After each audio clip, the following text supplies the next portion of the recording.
So we now look at the taking refuge in the Buddha from yesterday. The first point of superior refuge is to go for refuge to the jewel, the precious one, that is the Buddha, who has the nature of the three kayas. When refuge is taken in the Dharmakaya, that has the two kinds of purity and is a stainless body, the Dharmakaya makes a connection between Lama and disciple. That connection is permanent because it lasts for as long as the Dharmakaya does not disintegrate. It is also permanent because it leads to the realization of the Dharmakaya, the nature of the mind that is primordially birthless emptiness, by both the master and the disciple, and because they will both ultimately attain Buddhahood in the nature of the Dharmakaya. And so here, the aspect or the qualities of the Buddha that is highlighted is the three kayas, the Dharmakaya, the Sambhogakaya, and the Nirvana-kaya. So here particularly then Dharmakaya is related to the emptiness aspect of mind, emptiness aspect of all phenomena. And so specifically here it says the nature of the mind is this primordially birthless nature. And so to say that we now take refuge in the Buddha, and specifically then with the Dharmakaya of the Buddha, we are making a connection to this Dharmakaya. And since Dharmakaya doesn't change, remains as it is throughout all time, in fact, whether sentient beings realize their nature as Dharmakaya or not, nonetheless, their nature is Dharmakaya. But of course, insofar as the problem of suffering and samsara is concerned, even the fact that we are Dharmakaya is not yet enough. Because if we don't discover that and realize that and actualize that, then on the experience level, we're not experiencing Dharmakaya. Instead, we're experiencing confusion. And as the result of experiencing confusion, then we experience dukkha or suffering.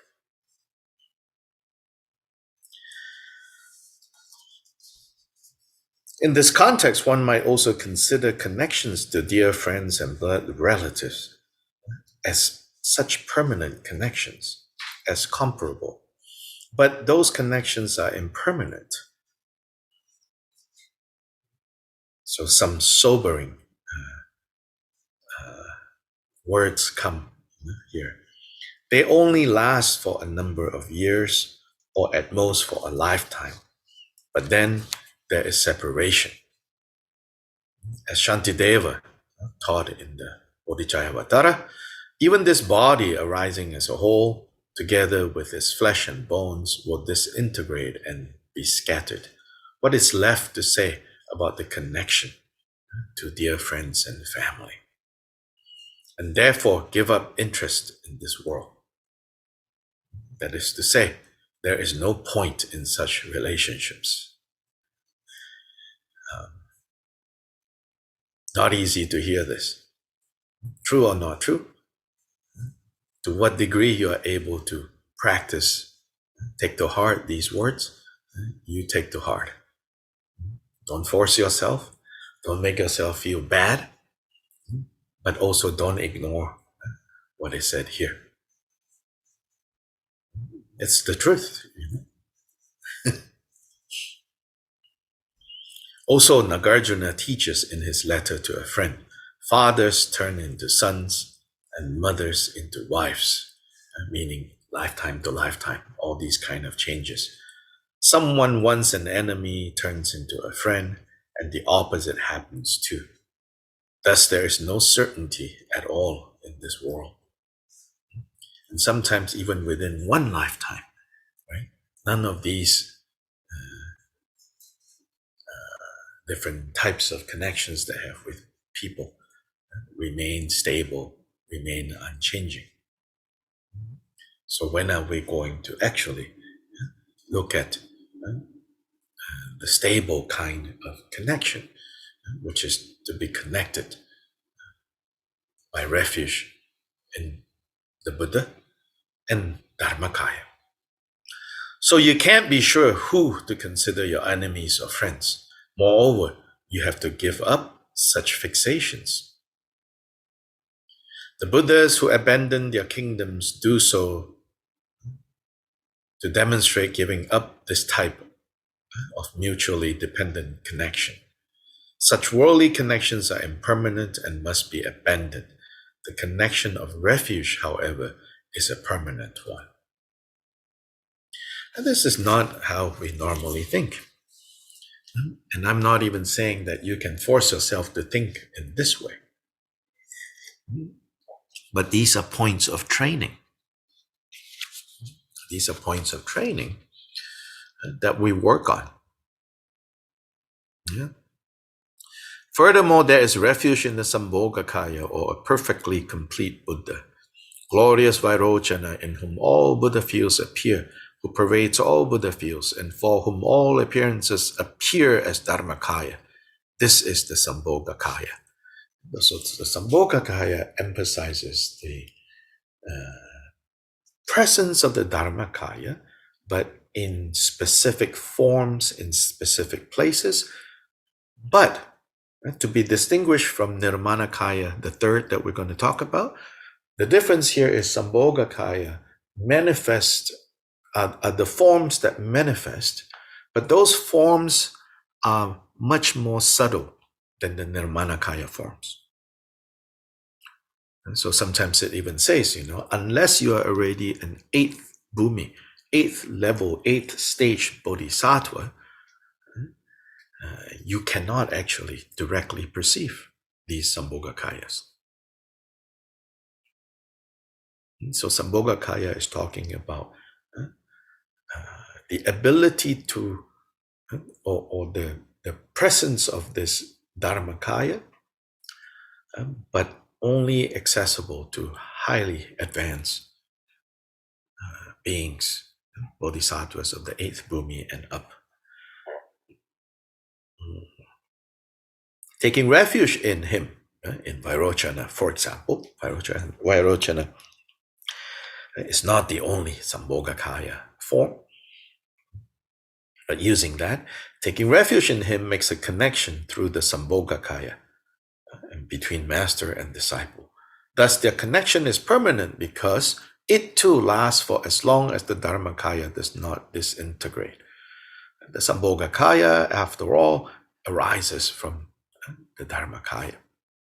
In all of the Sambhogakaya Buddha fields that pervade the 10 directions, so there are these pure lands that are accessible to only those of the highest level of training. So in all of these Sambhogakaya Buddha fields that pervade the 10 directions, master and disciple will not be separated in place or time. There they will engage in inconceivable interactions such as the great discourses and the like. Finally, master and disciple will attain Buddhahood in the nature of the Sambhogakaya. Therefore, this connection is always permanent. Worldly connections are to be abandoned, as mentioned above. Again, by taking refuge in the Nirmanakaya of a perfectly complete Buddha, a connection between master and disciple is made with this Nirmanakaya, and therefore they have a permanent connection. Master and disciple will not be separated in place or time and will appear together in the Buddha fields of the Nirmanakayas of the perfectly complete Buddhas. There, their clear face-to-face encounters with the Buddhas and their ability to use supernatural power to move unhindered from one Buddha field to another and the like will be inconceivable. They will also exchange immense discourses, teachings, and so on. And this connection too will last for as long as the Dharmakaya does not disintegrate. Ultimately, they will themselves attain the Nirvana Kaya. In this way, after taking refuge in the Buddha, who has the nature of the three kayas will eventually be attained. Now, temporarily, there will be no separation from the three kayas, and similarly, inconceivable benefits will arise. At this point, remember what has been mentioned about the worldly connections on the other hand. Here again, I'm not sure, I don't have the Tibetan in front of me. Even if I have, I may not be able to figure it out. But here, reading this section, I think maybe, I think here, when it says, master and disciple will not be separated, it's not talking about the ordinary human master. It's talking about the Buddha as the master. Like once you take refuge in the Buddha, you are connected to the Buddha and no more separation. Yeah. So it's not talking about the Lama who gives you the Buddha, Dharma, and Sangha refuge, who conducts the ceremony, but it's talking about the master as in the Buddha that we take refuge in is the master, and all of us are the disciples.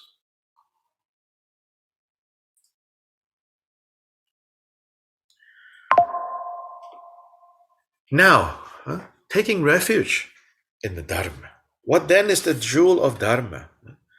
So the Uttara Tantra, the highest continuum, says that to that which is neither existent nor non-existent, neither both nor different from both, which is not found by reasoning, is without definition, is to be known through introspection, is peace, quiescent, quiet now. The sun of the Dharma with its brilliant light rays of stainless wisdom that destroys attachment to and aversion to and delusion with regards to all objects, I bow down.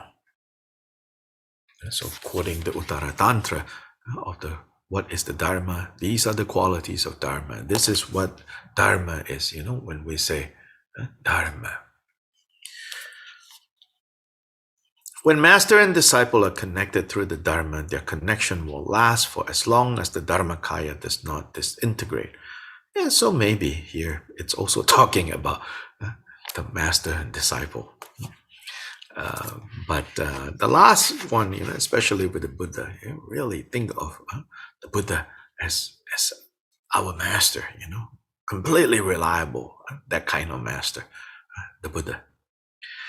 At this point, the precious teacher treated worldly connections as mentioned earlier.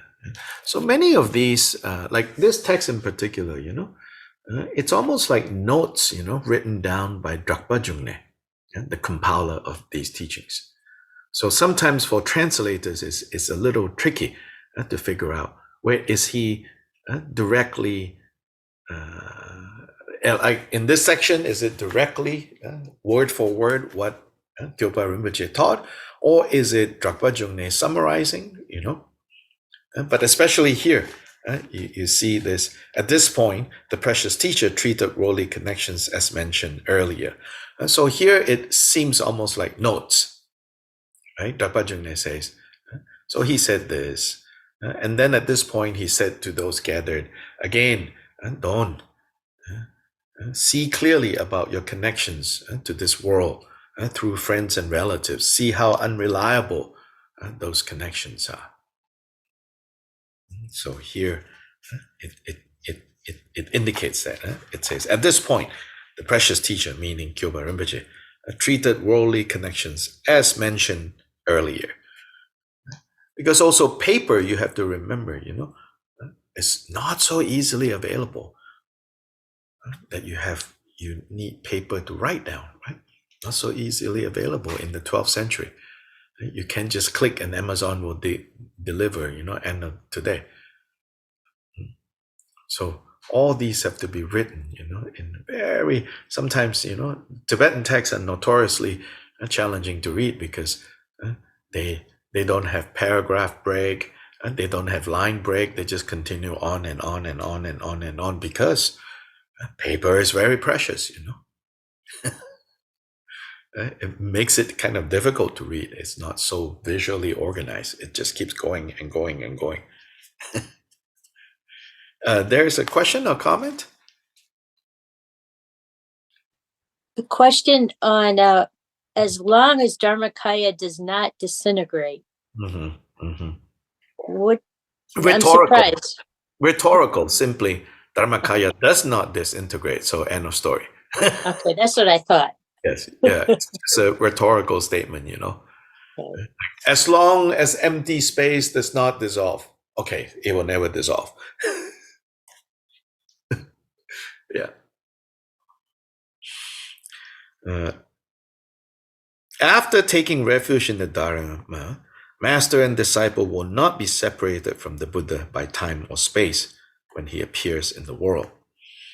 They will become like Brahma, who beseech that the Dharma will be turned, and from Buddha field to Buddha field, they will be expositors of the Dharma. They would be teaching the Dharma like the Venerable Manjushri.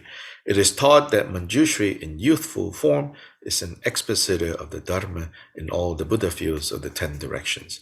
This last line, again, almost seems like a note, by Drakpa Jungne, kind of explaining that, Kyopa Rinpoche says, master and disciples, after they have taken refuge in the Dharma and they have actualized the Dharma, then they can teach like eloquent Manjushri. And then it's almost like a footnote, he says. And so, why Manjushri? Because Manjushri is well known for how eloquent his words are in teaching the Dharma. Taking refuge in the Sangha. Having taken refuge in the Sangha, teacher and disciple will not be separated from the Tathagata in time or space. They will both practice the formulated trainings on what has to be practiced and abide by the formulated trainings on what has to be relinquished. After being born from a lotus flower in Sukhavati, for example, they will become 10th level bodhisattvas in that Buddha field and will receive the prophecy of enlightenment from the Tathagata of that Buddha field. And more similarly, inconceivable things will arise. When the master and disciple are connected through the Sangha, such things will arise and the connection will be permanent. The precious teacher, so again now, is Drakpa Jungne's words. He says, the precious teacher, meaning, Kyopa Rinpoche, taught that worldly connections should be abandoned, as discussed earlier. So refuge in the 3 jewels is important. It used to be given when Dharma teachings were received, and when rituals for the deceased and the living were performed and so forth, which was skillful. But nowadays, some talk about mahamudra or dzogchen, but actually teach a fixation on emptiness. And so here a warning, all this talk about mahamudra, about dzogchen, they tend in the direction of nihilistic emptiness. And so it says, instead, those teachings become very important, very necessary. Practicing those teachings become important, become necessary, only if we have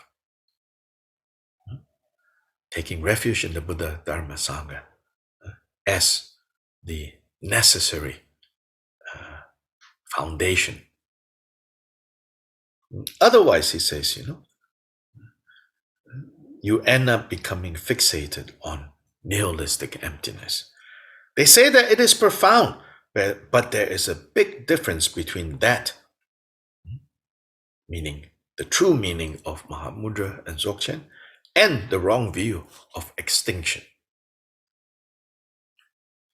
In the mahamudra and dzogchen teachings, the way words are used, can easily lead us to misunderstandings and understandings that are the various forms of a nihilistic emptiness, particularly with the issue of karma, and happiness and suffering don't matter. Yeah, if too early you have this idea that happiness and suffering don't matter, and then there is no reason to practice dharma. If suffering and happiness don't matter. Often we can say things like that, suffering and happiness don't matter, when things are basically going well. Your car starts when you want it to start, Traffic is good when you want it, when you are on the road. Paying your bills, not a problem. Your kids are all, very lovable and lovey. Listen to what you say. Your house is comfortable, safe. Your job is secure. Then you can say, oh, happiness and suffering doesn't matter.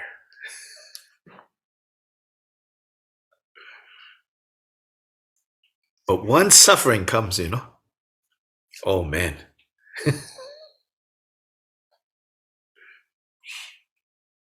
Once suffering comes,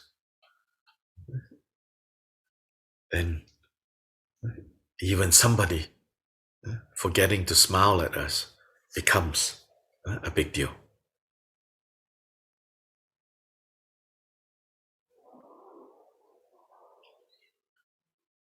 They say that it is profound, but there is no big difference between that and the wrong view of extinction, meaning there's no big difference, meaning the way they understand mahamudra dzogchen,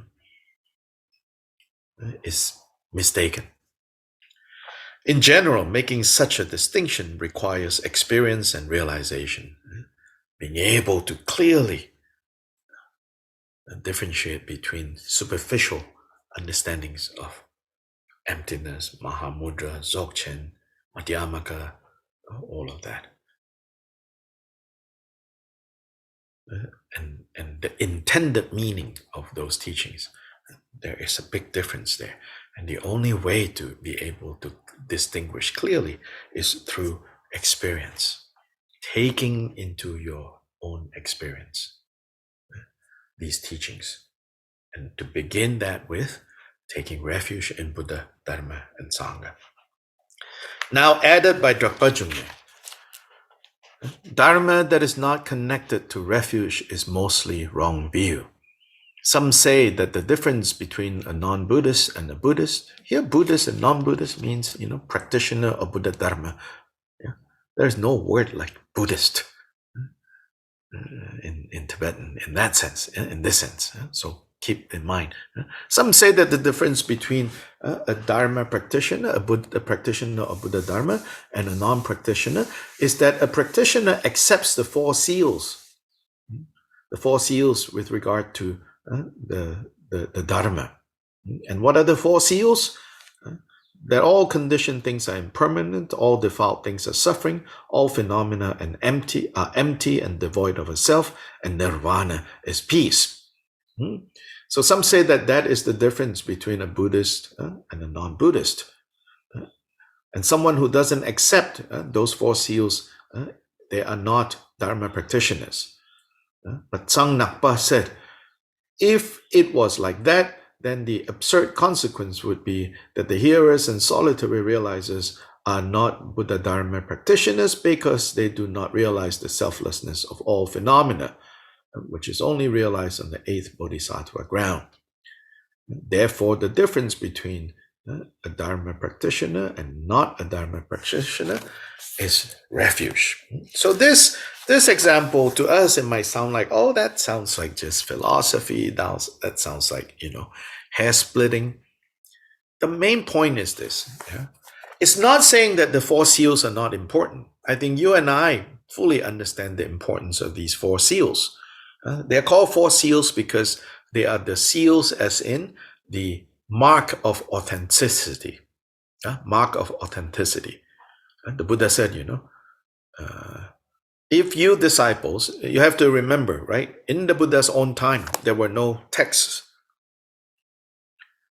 Anything and everything that anyone knew about what the Buddha taught was heard. Yeah, so you cannot just say, then somebody say, oh, the Buddha says this and this and that. You're like, huh? No, it's not in the book. Well, there's no book, okay? So you can just say, what? I never heard of that before, right? So then the Buddha says, now, whenever you're in that situation, well, I never heard of that before. Did he really say this? Then the Buddha says, check for the seals, meaning the mark of authenticity. Like certified organic by California Organic Association, which is like in the US, it's like, ooh, must be organic if California says it's organic, Yeah, if North Carolina says it's organic, it's like, maybe, But if California says it's organic, ooh, must be organic, I don't know if you've seen, there's also some things that will say things like, has been shown to cause cancer in California, And so if it causes cancer in California, definitely you should be suspicious. You should be careful. So if certified organic by California, ooh, must be organic. So here, Buddha says, you look for that seal. Any teaching that is in agreement with these four things, then, even if you have not heard directly from me, you can accept, this is what Buddha taught. Anything that contradicts these four, even if you think you heard from me, probably is Mara manifesting in my form and to mislead you. Don't accept. So the four seals are really important, right? So here when they say like, but the four seals cannot be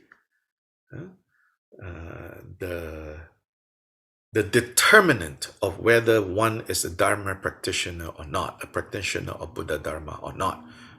To us, it might seem kind of strange, like, why not? Shouldn't that be the seal we are looking for? Here, it says, no. Trust in the three jewels, which is what taking refuge in the three jewels mean. Trust in the three jewels is the determinant. That means, at least for me, the way I hear this is, even if intellectually, you are very sophisticated in your understanding of the Buddha Dharma, unless it comes to the heart, and comes to the heart in the form of, I take refuge in the Buddha, I take refuge in the Dharma, I take refuge in the noble Sangha, then it's not going to hold much water, so to say. It's just intellectual.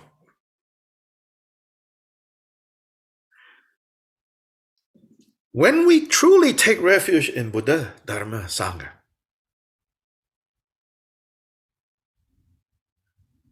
then from there, when we learn about the four seals, they're no longer just ideas. Yes, they are part of Dharma, of course. And yes, Dharma, in the end, practicing Dharma is what's going to free us. Not clutching to the legs or feet of a Buddha, Oh, Buddha, Buddha, save me, save me. Of course, that's not going to really help, In the end, it's the Dharma that frees us, yes. But here we're not talking about choosing one over the other. Here we're talking about what is the most skillful conditions. What are the most skillful conditions to put together, to let them come together, so that all these other good things we can fully utilize. Then it begins with taking refuge in the Buddha, taking refuge in the Dharma, taking refuge in the Sangha. And then from there, the four seals become more than just theory or some fancy philosophy that you sign up for. Not enough. So continuing, the Dharma Lord Jikten Sumgön also agreed with that quote. Thus it is necessary to first take refuge. In this regard, all of us who are followers of the precious Jikten Gompo will become spiritual teachers someday. So if you follow Jikten Gompo, he says, one of these days you will be a Dharma teacher. So therefore, we have to first bestow the Dharma, the teachings, on refuge. If you don't add your own ideas when explaining it, it will be fine. But if you add your own ideas, that isn't abiding by the Dharma. So don't make up things. Not to maintain, don't make up things, that's a little bit of a challenge, yeah? Sometimes we try to explain things to others, so we use this way, that way, and then sometimes you're like, am I making things up, Not to maintain the precious higher moral ethics is especially wrong. So now, to give some idea, what is he talking about? Don't add your own ideas. Specifically, the idea that the precious higher training in disciplined conduct is not necessary. That kind of idea is especially wrong. And then you are like trading an excellent treasure for a handful of barley mash. Not just barley. Barley is like the main food. So in our context, you might say, overcooked pasta, or like stale bread, It says don't do that. So when you explain Buddha, Dharma, Sangha, especially don't add your own ideas like, more disciplined conduct. That's up to you. It's like, no, that's not what the Buddha said. Okay. Don't act like that, but be very careful about disciplined conduct, this precious disciplined conduct. Refuge in the three jewels is the Dharma that removes our karmic, emotional, and cognitive obscurations. So this is one way to talk about the three obscurations: karmic obscuration, emotive, and cognitive, the three types. Sometimes the three obscurations are emotive, cognitive, and habitual propensities. So then if you put those two together, then there are four types of obscurations. And we must practice it, practice taking refuge from the time it has been taken all the way until you attain Buddhahood.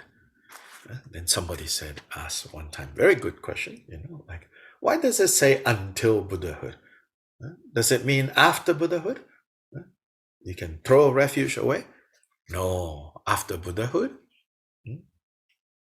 you don't need protection from someone else anymore. Refuge means protection. Because when you are Buddha, you have become protection for others now.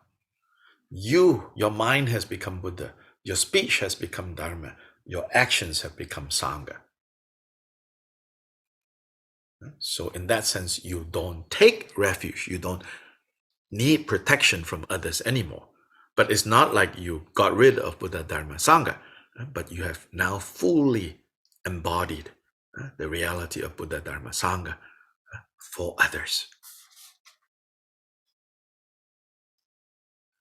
Refuge in the three jewels is also what removes cognitive obscurations on the 10th bodhisattva ground.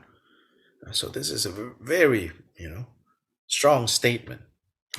How to explain this line? I don't know right now.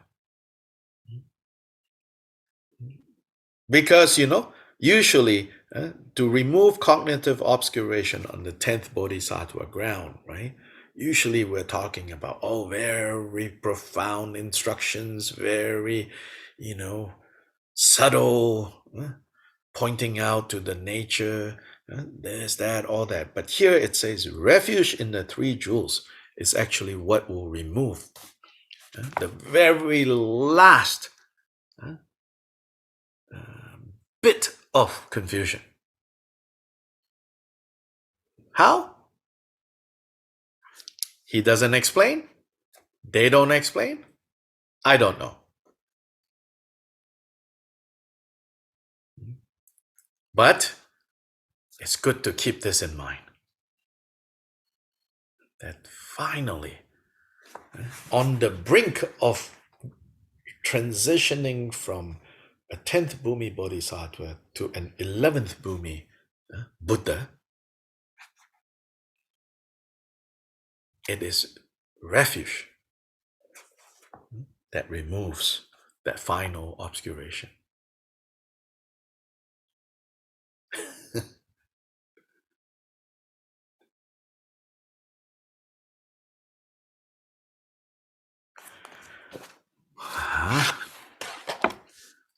This is the 12th teaching. The 13 looks very good. Distraction as the cause of samsara. So if you have the book, you can continue reading and see how much you can understand yourself. Why not? And then we will see, when we are able to, continue with these.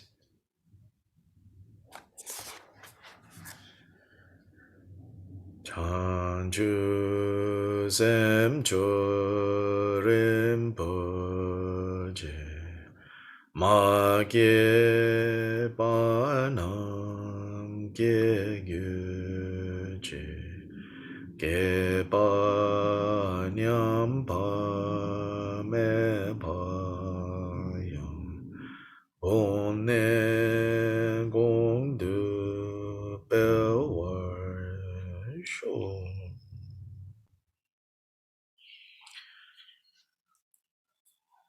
Okay. Ta-da.